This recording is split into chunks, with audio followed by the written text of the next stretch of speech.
If you prefer being alone rather than pretending interest in empty topics, if shallow conversations tire you more than a full day of work, there's an explanation that will change how you see yourself. And it has nothing to do with shyness, antisocial behavior, or some flaw in your personality. It has to do with how your brain works. Researchers discovered something fascinating about minds that process information more complexly. They need more offline time. It's not choice, it's biological necessity. While some brains function like smartphones processing quick notifications, others work like supercomputers analyzing multiple data layers simultaneously. Have you noticed how some people can maintain endless conversations about things that seem trivial to you? They're not faking interest. For them, that really is enough. Their brains are satisfied with surface information. Yours isn't. That's why solitude isn't punishment for you, it's fuel. But there's a price for carrying this neurological difference. And this price explains why you feel isolated even when surrounded by people. The price is called sensory overload, and you pay it every day without realizing. While others automatically filter irrelevant information, you capture everything. The tone of voice revealing insecurity behind apparent confidence. The contradiction between what someone says and what their body communicates. The unspoken tension hanging in the air when someone lies blatantly, but everyone pretends to believe. You don't choose to perceive these things. Your brain simply processes them. And processing information costs mental energy. It's not that you're antisocial. It's that you're running more complex thinking, like a computer running 10 heavy programs simultaneously while others run just a basic browser. Schopenhauer understood this when he created his famous porcupine metaphor 200 years ago. On cold nights, porcupines need to get close to avoid freezing, but they can't get too close because they hurt each other with their quills.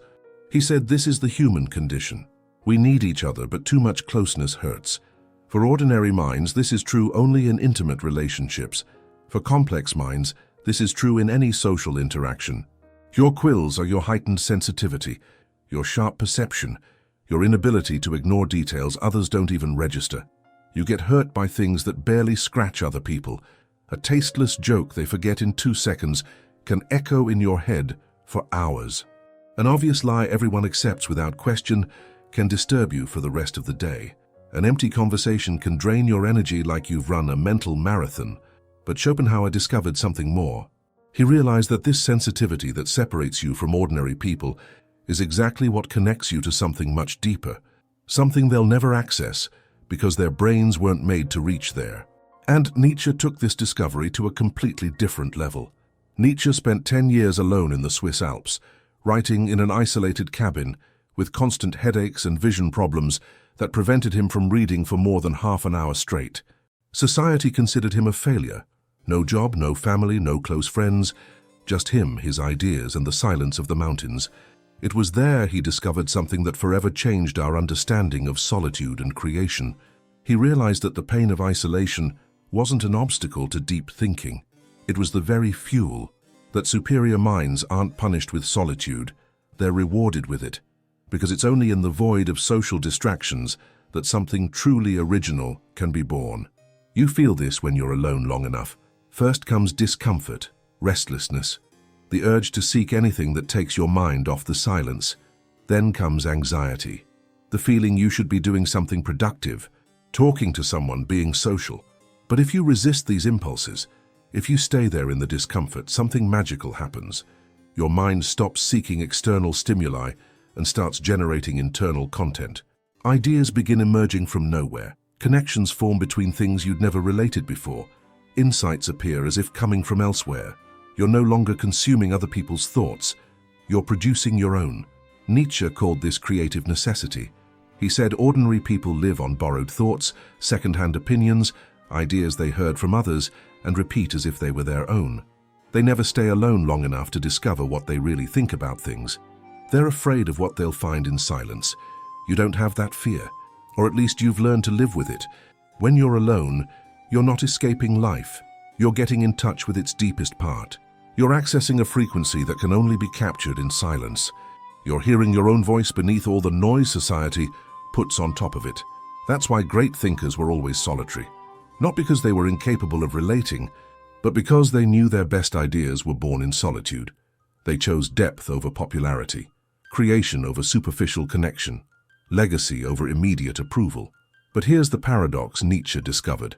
The more time you spend alone, the more interesting you become to others. The less you seek social approval, the more people want your attention. The more you distance yourself, the closer they come. And this isn't coincidence. It's a social law that Machiavelli understood 500 years before Nietzsche was born. Machiavelli observed something curious about human behavior. People value what's hard to get and despise what's always available. No matter how valuable something is, if it's always within reach, we lose interest. If it's distant, we want it more. He saw this in politics, business, love, and especially in social relations. The person who's always available, who responds to all messages immediately, who accepts all invitations, who tries to please everyone, ends up being seen as desperate. Not because they're less valuable, but because they violated a basic law of human psychology. We desire what we can't have. Your solitude, without you realizing, puts you in a position of social power. When you're not always available, when you need time alone, when you carefully choose with whom and when to interact, you automatically become more interesting, more desirable, more valuable. People who need constant company signal one thing: that they have nothing important happening in their inner lives, that they depend on others to feel complete, that they are fundamentally empty. That's why they're always available, because they have nothing better to do. You do. When someone invites you to something and you say you need to think, that you have other plans, that you prefer staying home, you're communicating something powerful, that your inner life is rich enough to compete with any external entertainment, that you don't need them to feel complete, that they need to convince you, not the other way around. This completely inverts social dynamics. Instead of you seeking approval, they seek yours. Instead of you striving to be accepted, they strive to be interesting enough to deserve your attention. Machiavelli called this the economy of attention. Your attention is a limited resource. If you distribute it to anyone, it loses value. If you save it for special people and situations, it becomes precious. People start competing for it. Have you noticed how the most socially sought-after people are never the most sociable? They're the most selective. They don't say yes to everything. They choose, and that choice creates desire in others. Your need for solitude gives you this automatically. You don't need to pretend to be selective. You're selective by nature, not because you're arrogant, but because your mental energy is limited and you've learned to invest it carefully. But there's something even deeper happening when you embrace your solitary nature, something that completely transforms how you see yourself and how the world sees you. You stop trying to fit in and start standing out. And that's the difference between surviving socially and dominating socially. There's a fundamental difference between trying to fit in and naturally standing out. Those who try to fit in study others, copy behaviors, change personality depending on the group. Those who naturally stand out simply exist as they are, and this unwavering authenticity creates something no performance can replicate. Mystery. You're a mystery to people because you don't follow expected social patterns. You don't laugh at jokes you don't find funny, don't agree with opinions just to avoid conflict, don't fill uncomfortable silences with empty conversation. You simply exist at your own pace, on your own frequency, following an internal logic others can't decipher. And this fascinates them. The human mind has a compulsive need to categorize people, put everyone in known boxes to know how to react, what to expect, how to relate. But you don't fit in any box. You're friendly but distant, intelligent but not arrogant, present but not available, interested but not anxious. This combination breaks people's social software. They don't know how to read you, influence you, predict you. And when they can't figure you out, they do the only thing they know how to do. They idealize you. They start projecting qualities onto you that you might not even have. Imagine deep conversations you could have. Create versions of you in their heads that are even more interesting than reality. And the less you reveal yourself, the more space you give for these fantasies to grow.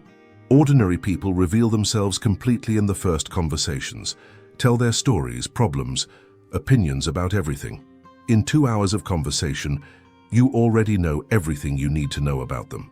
There's no more mystery, no more discoveries to make. They've become predictable. You don't do this not because you're calculating, but because your mind works in layers. You don't reveal everything at once because you don't even have access to everything at once. Your deepest ideas emerge slowly in solitude. and you guard them like treasures only shared with those who deserve them. This creates a completely different experience for those who live with you. Each conversation reveals a little more. Each encounter discovers a new layer. You become a person they never finish knowing completely. And this is addictive. Addictive because we live in a world of instant gratification, where everything is revealed immediately, consumed quickly and discarded without ceremony. You offer the opposite. You offer depth that reveals itself gradually, complexity that demands time to be understood, richness that can only be discovered through patience. You've become rare in a world of superficiality, and rarity, as Machiavelli knew, is power. But there's something even deeper happening when you fully embrace your solitary nature, something that goes beyond social power and enters the territory of personal transformation.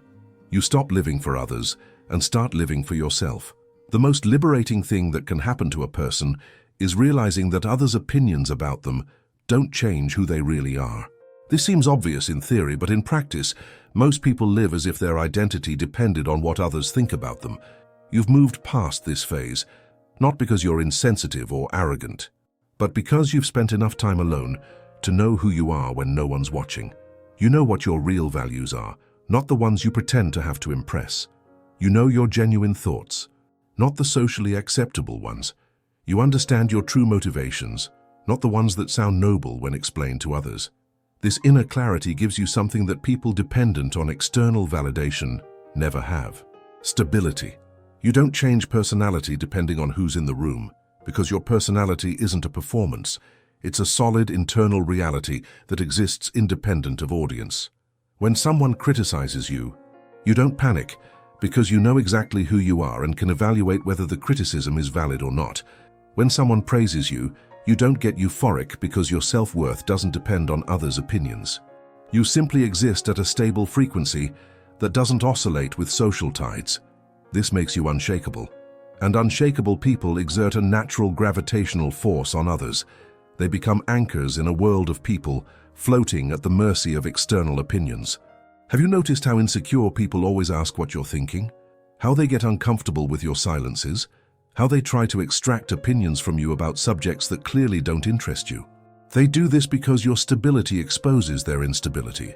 Your certainty about yourself highlights their uncertainty. And the more they try to make you dance to their tune, the more evident it becomes that you're listening to a different song. A song only you can hear because only you had the patience to stay silent long enough to catch it. This song is your inner voice, your intuition, your internal wisdom.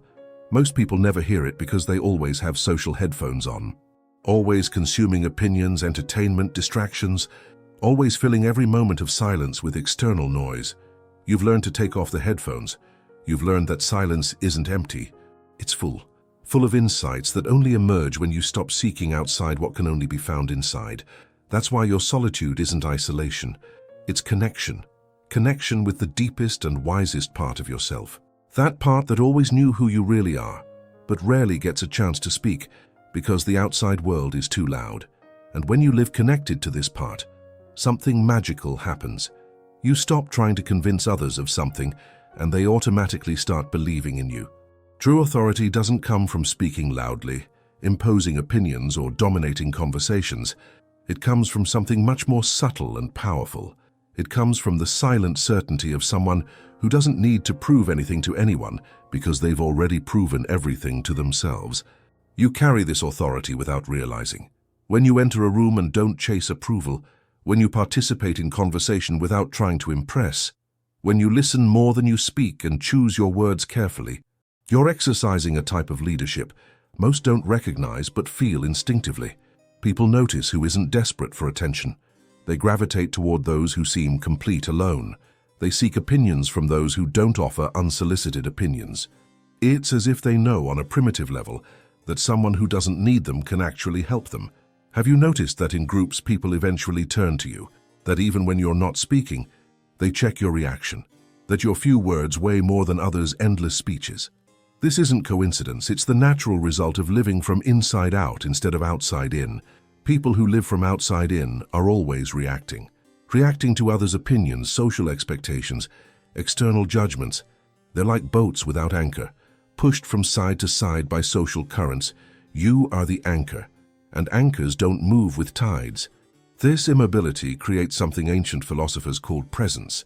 It's not manufactured charisma or forced charm. It's the natural emanation of someone who's reached an agreement with themselves, who resolved their internal issues before trying to solve the world's. When you speak, people listen because they know you thought before opening your mouth. When you take a position, they respect it because they feel your opinion comes from genuine reflection, not emotional impulse. When you disagree, they consider it because they perceive you don't disagree to show off, but because you really see something they didn't. You've become a silent reference, a fixed point in a world of oscillating people. And fixed points naturally become centers around which others orbit. But here's the most interesting part. The more people orbit around you, the less you need them orbiting. The more they seek your validation, the less important their validation becomes to you. You've discovered the final paradox of social power. Real power doesn't come from controlling others. It comes from not needing to control them. It doesn't come from being necessary to them. It comes from them being unnecessary to you. And this inner freedom manifests as an outer force that no one can explain, but everyone can feel. You didn't conquer this position through strategy or manipulation. You conquered it through the simplest and most difficult thing in the world, being genuinely yourself, consistently, regardless of who's watching. We've reached the end of a journey that's actually a beginning, because now you understand that your solitude was never a problem to be solved. It was always a characteristic to be embraced. A neurological difference that connects you to depths others don't even know exist. You're not solitary because something's wrong with you.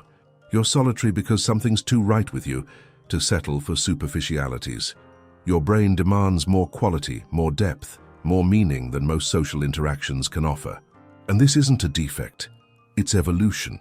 Schopenhauer was right about the porcupines. Nietzsche was right about the creative necessity of solitude. Machiavelli was right about the power of rarity. But the deepest truth is that you always knew this.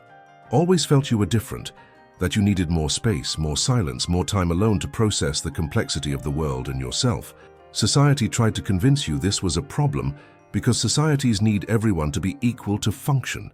They need everyone to want the same things, seek the same rewards, follow the same patterns. Minds that function differently threaten this uniformity. That's why they're discouraged, medicalized, forced to fit in. But you weren't made to fit in, you were made to stand out. Not through performance or strategy, but through the simple authenticity of being who you really are. And who you really are is connected to something that transcends the need for external approval.